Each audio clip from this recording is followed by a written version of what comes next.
राजस्व महाअभियान में फिर से एक बड़ा अपडेट हो गया। आपको एक फिर से नोटिस जारी किया गया है। अब उन लोगों के लिए, उन रैयत के लिए, सभी रैयत, सभी जमींदार, सभी जमीन मालिकों के लिए ये बहुत बड़ी खुशखबरी है। सभी लोगों को जानना चाहिए कि देखिए, अब आपका जो है सो समय दिया गया था 16 अगस्त से 20 सितंबर तक आपका समय दिया गया था कि राजस्व महाअभियान ये इतना ही दिन चलेगा, इसके बाद बंद हो जाएगा। लेकिन अब आप लोग के लिए बहुत बड़ी खुशखबरी है, क्योंकि इस अभियान का समय सीमा को बढ़ाने के लिए एक नोटिस जारी किया गया है। बिहार भूमि सुधार विभाग के ऑफिशियल पोर्टल पर आप जाएंगे तो वहां पे आपको देखने को मिलेगा एक नया अपडेट आया है। तो क्या है नया अपडेट, आज का इस वीडियो में हम आपको बताएंगे और इस डिस्प्ले पे भी हम लगाएंगे आपको कि क्या लेटेस्ट अपडेट आया है। तो देखिए सभी लोगों के लिए बहुत बड़ी खुशखबरी है। बहुत सारे लोग ऐसे थे जिनका अभी तक जमाबंदी जमा नहीं हुआ था और बहुत सारे ऐसे लोग थे जिनको जमाबंदी पंजी मिला ही नहीं था किसी कारणवश।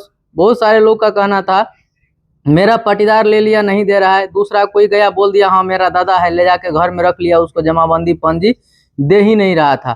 तो उसी को देखते हुए बिहार भूमि सुधार विभाग की तरफ से उसका क्या किया गया, एक अलग से लिंक जारी किया गया जिससे आप अपना जमाबंदी पंजी 2 आप उसको डाउनलोड खुद से भी कर सकते हैं और खुद से डाउनलोड करके आप चेक कर सकते हैं कि आपका खाता खेसरा सही है कि नहीं। नाम, पिता का नाम, किसी भी प्रकार का अगर गलती है तो उसको आप फॉर्म भर के सुधार करवा सकते हैं। तो वो नया अपडेट दिया गया। तो क्या लेटेस्ट अपडेट दिया गया वो भी हम इस वीडियो में आपको दिखाएंगे लाइव में। तो देखिए सबसे पहले हम क्या करेंगे, हम अपना मोबाइल का स्क्रीन यहाँ पे आपको लाएंगे और दिखाएंगे कि क्या लेटेस्ट अपडेट आया है। और आपका जो है अभी राजस्व महाअभियान के तहत आपका जो है सो शिविर का समय सीमा बढ़ाने का भी बात किया गया है, उस पर भी हम चर्चा करेंगे। तो देखिए सबसे पहले हम वेबसाइट खोल लेते हैं, एक बार देखते हैं कि क्या हुआ। क्योंकि 2 दिन पहले हम आप लोग को जो वीडियो बनाए थे, बताए थे, उसमें क्या हुआ था, लास्ट में जाकर के क्या हुआ था, सर्वर नहीं काम कर रहा था तो हमने छोड़ दिया था। तो आप वहां से जाकर के जमाबंदी पंजी को डाउनलोड भी कर सकते हैं, कोई दिक्कत नहीं है। लेकिन अभी भी वेबसाइट देखिए नहीं खुल रहा है, वेबसाइट में अभी भी प्रॉब्लम है, सर्वर डाउन चल रहा है, अभी भी साइट क्या हो रहा है, ओपन नहीं हो रहा है। तो आइए हम आपको बताते हैं क्या है नोटिस। यहाँ पे आप देख लीजिए, यही नोटिस आया है, उसको हम बता देते हैं। हमने पहले पढ़ लिया है कि क्या कुछ उस नोटिस में बताया गया। देखिए अगर आप बिहार के किसी भी जिले से, किसी भी पंचायत से या किसी भी अंचल से हैं, कोई दिक्कत नहीं है। आप किसी भी अंचल से हो, किसी भी पंचायत से हो, हर एक पंचायत के लिए ये नोटिस जारी किया गया है। हर एक रैयत के लिए, हर एक जमींदार के लिए, हर एक जमीन मालिकों के लिए ये नोटिस जारी किया गया है कि अब आपके मौजा में, आपके हल्का में क्या होगा, और शिविर लगाया जाएगा। जिन लोगों को अभी तक कागजात उपलब्ध नहीं हुआ है, जिन लोगों को जमाबंदी पंजी अभी तक नहीं मिला है, जिनको पेपर नहीं मिल पाया अभी तक किसी कारणवश, बहुत सारा प्रॉब्लम हुआ, बहुत सारा विवाद भी हो रहा था, तो अब उन लोगों के लिए फिर से बिहार भूमि सुधार विभाग की तरफ से बताया गया है कि आपको, आप लोगों के लिए फिर से एक स्पेशल डेट बताया जाएगा। यानी कि जैसे आपको पता था पहले कि एक हफ्ता में एक बार शिविर लगेगा, यानी कि एक हफ्ते के अंतराल पर 2 बार शिविर लगेगा। जैसे आज अगर मान लीजिए 1 तारीख है, आज शिविर लगा तो ठीक, आज से 7 दिन के बाद फिर से एक बार और शिविर लगेगा, ऐसे हो रहा था। लेकिन उसमें बढ़ोतरी किया गया है, उसको बढ़ाया गया, उस समय सीमा को इंक्रीज कर दिया गया है। अब आपके पंचायत हल्का मौजा में क्या होगा, और शिविर लगेगा जब तक जितने भी जमाबंदी हैं, जितने भी रैयत हैं, सभी लोगों का जमाबंदी जब तक जमा नहीं हो जाता है, सभी लोगों का जब तक कागजात जमा नहीं होगा, तब तक ये राजस्व महाअभियान में आपका पेपर जमा होते रहेगा। तो देखिए आज का जो नोटिस था उसमें बताया गया है कि अब रैयत को टेंशन नहीं लेना है, घबराने की जरूरत नहीं है। क्योंकि बहुत सारे लोग परेशान थे, क्योंकि उनको पता था कि 16 अगस्त से लेकर 20 सितंबर तक क्या होगा, ये राजस्व महाअभियान बंद हो जाएगा। तो उसी को देखते हुए अब आपका डेट बढ़ा दिया गया है। तो अब आपको टेंशन लेने की जरूरत नहीं है। और जिन लोगों को अभी तक नहीं मिला है, वेबसाइट 1-2 दिन में क्या होगा, चालू हो जाएगा सही से, आप वहां से खुद से भी डाउनलोड कर सकते हैं। उसके लिए आपको सिंपल सा तरीका है, ज़्यादा कुछ करना नहीं है। आपको सिंपल सा गूगल पे जाना है, वहाँ पे लिखना है बिहार भूमि। बिहार भूमि लिखकर जैसे ही सर्च करेंगे तो आपको एक देखेंगे तो हाईलाइट करके चमकता हुआ एक ऑप्शन खुल जाएगा, राजस्व महाअभियान। उसको जैसे ही आप क्लिक करेंगे तो देखेंगे नीचे आपको बहुत सारा ऑप्शन देखने को मिलेगा। उसमें जितने भी नोटिस थे, पहले था प्रपत्र देखें, आपके शिविर में कब कब, आपके पंचायत में कब कब शिविर लगेगा, कब कब कैंप लगेगा, उसका डेट देखना था। उसी के राइट साइड में आपको जो है ये भी नोटिफिकेशन दे दिया गया है कि आप वहां से जमाबंदी पंजी 2 को भी डाउनलोड कर सकते हैं। तो वहां से डाउनलोड करके भी कर सकते हैं। अगर आपको नहीं मिला है तो अब आपको राजस्व कर्मचारी के द्वारा, राजस्व कर्मी के द्वारा आपको भी जमाबंदी पंजी दिया जाएगा, जिससे आप जो है सो अपने पूर्वज का या अपना खुद का जमीन है, आपका कुछ गलती हो गया है उसको सुधार कराना चाहते हैं तो सुधार करवा सकते हैं। देखिए, इस राजस्व महाअभियान में टोटल 4 प्रकार का ही काम किया जा रहा है। इसमें बताया जा रहा है कि राजस्व महाअभियान में जो काम हो रहा है, आपको अभी ये चौथा चरण चल रहा है। चौथे चरण, जैसे चौथा चरण में अभी आपको जमाबंदी पंजी दिया जा रहा है, इसके बाद आप लोग फॉर्म जमा कर रहे हैं।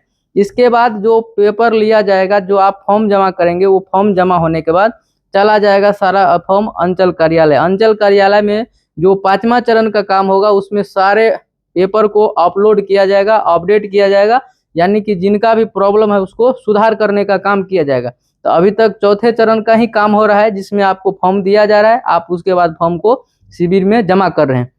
तो देखिए, इस राजस्व महाअभियान में फिर से मैं एक बार बता दूं आपको, जिनको अभी तक मालूम नहीं है, टोटल 4 प्रकार का काम हो रहा है। जिसमें पहला, अगर आपके जमाबंदी में नाम, खाता, खेसरा, रकबा किसी प्रकार का अगर त्रुटि है तो उसको आप सुधार करवा सकते हैं। देखिए, इतना ही नहीं, आपका देखिए किन लोगों को यह जमाबंदी मिला है, मैं बहुत सारे वीडियो में बताया हूँ कि जिनके जमाबंदी में कुछ गलती है, और खास करके जिनका जमाबंदी ऑनलाइन नेट पे शो करता है, जैसे कि आप लगान ऑनलाइन भरते हैं, रसीद ऑनलाइन कट रहा है, तो उन लोगों को जमाबंदी पंजी मिल रहा है। अगर जिसका, तो ये हो गया आपको। दूसरा, अगर आपका जमाबंदी या आपका लगान रसीद अभी भी ऑफलाइन में है, आप हस्तलिखित रसीद कटा रहे थे अभी तक, तो उसके लिए भी कोई टेंशन नहीं है, उसके लिए भी आपको काम हो रहा है। उसमें आपको उसको ऑनलाइन करवाने के लिए छुट्टी हुई जमाबंदी का फॉर्म भरना है, उसके बाद शिविर कैंप में जमा करेंगे, तो आपका जो जमाबंदी ऑफलाइन में है, जो रसीद ऑफलाइन में कट रहा है, वो उसको ऑनलाइन कर दिया जाएगा।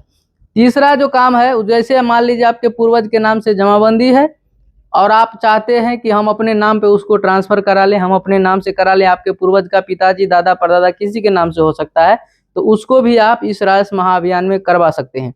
पुराना जमाबंदी है, आप अपने नाम पे उसको ट्रांसफर करा लीजिए। जैसे पुराना जमाबंदी अगर ऑफलाइन में है तो सबसे पहले उसको क्या करना होगा, ऑनलाइन कराना होगा। जब आप ऑनलाइन हो जाएगा आपका, तब आप अपने नाम पे भी उसको ट्रांसफर करवा सकते हैं। चौथा नंबर का जो काम हो रहा है, मान लीजिए जमाबंदी जो है सम्मिलित है, 4, 5, 6, 7 पट्टीदार मिला हुआ है, पूर्वज का संपत्ति है, पूर्वज का जमीन है, और उसमें क्या है, सजिया जमीन है। बहुत सारे लोग, जितने भी लोग हैं, लगभग सबका लगभग ऐसा ही कंडीशन है, सजिया होता है, सम्मिलित संपत्ति होता है। तो अब जो अगर आप चाहते हैं कि पूर्वज का जमीन हो, या हो सकता है आपके पिताजी का जमीन है, आप लोग 4 भाई हैं या 2 भाई हैं या 3 भाई हैं, सोच रहे हैं कि इस जमीन को हम अपने अपने नाम पे करा लें, तो इस राजस्व महाअभियान में ये भी आप काम करवा सकते हैं कि अगर आपका अलग अलग नाम पे जमीन है, तो उसको आप अपने अपने नाम पर, अगर मान लीजिए एक ही जमाबंदी है और मान लीजिए सम्मिलित जमाबंदी है, हो सकता है उसमें 3 भाई का नाम होगा, हो सकता है एक ही भाई का नाम होगा, लेकिन अब उसको 4 गो बेटा हो गया, हो सकता है 2 भाई के नाम से जमाबंदी है और दोनों को अलग अलग जो है सो बांटना चाहता है। तो हम आपको क्लियर करते हैं। देखिए, एक स्पष्ट रूप से समझिए। मान लीजिए जमाबंदी पूर्वज के नाम से है, हो सकता है एक आदमी के नाम से हो, या 2 आदमी के नाम से हो, या 3 आदमी के नाम से। अगर उसका वंशज चाहता है कि इसको हम अपने नाम पे करा लें, तो अभी आप इस राजस्व महाअभियान के तहत बंटवारा उत्तराधिकार दाखिल खारिज फॉर्म है, उसको भर करके आपको जमाबंदी के साथ आपको जमा करना है। इसके बाद क्या होगा, आपके नाम पे ट्रांसफर हो जाएगा। लेकिन इससे पहले आपको कुछ बातों को ध्यान रखना है कि अगर आपका जमाबंदी या लगान रसीद अभी भी ऑनलाइन में नहीं है, ऑफलाइन में है, ऑफलाइन रसीद करता है, तो सबसे पहले जरूरी है कि आप उसको ऑनलाइन कराइए। ऑनलाइन कराने के लिए भी आवेदन हो रहा है, छुट्टी हुई जमाबंदी, उसको भरिए। भर के आप जब जमा करेंगे तो क्या होगा, आपका भी ऑनलाइन हो जाएगा। ऑनलाइन होने के बाद फिर से आप परिमार्जन के तहत क्या कर सकते हैं, अपने जो है सो पूर्वज का संपत्ति, दादा परदादा का या आपके पिताजी का है, तो आप अगर चाहते हैं कि हम अपने नाम पे करें तो करवा सकते हैं। उसी प्रकार से सेम अगर सम्मिलित जमाबंदी है, अगर ऑफलाइन में है, तो पहले आपको ऑनलाइन कराना होगा। बात को समझिएगा, मैं डेली वीडियो में बताता हूँ। तो सम्मिलित भी है तो पहले क्या करना है, उसको ऑनलाइन कराना है। अगर ऑफलाइन में है तो उसके बाद ही आप क्या कर सकते हैं, अपने पूर्वज का संपत्ति को आप अपने नाम पे करवा सकते हैं। तो इस प्रकार से राजस्व महाअभियान में काम हो रहा है। और आज का लेटेस्ट अपडेट यही है कि आप लोग का जो है सो समय सीमा को अब बढ़ा दिया गया है। अब टेंशन नहीं लेना है। जिस भी मौजा में, जिस पंचायत में अभी तक फॉर्म बचा हुआ है, जमा नहीं हुआ है जिनका, उनको फिर से स्पेशल समय दिया जाएगा। आप लोग उस अभियान में जा करके अपना फॉर्म जमा कर सकते हैं। तो दोस्तों मैं उम्मीद करता हूं कि आपको जानकारी पसंद आया होगा, और आपको जानकारी अच्छा लगता है तो चैनल को सब्सक्राइब कर लीजिए, ताकि इस तरह का इंफॉर्मेटिव वीडियो आपको हमेशा देखने को मिलता रहेगा। बाकी वीडियो लास्ट तक देखने के लिए थैंक यू, धन्यवाद।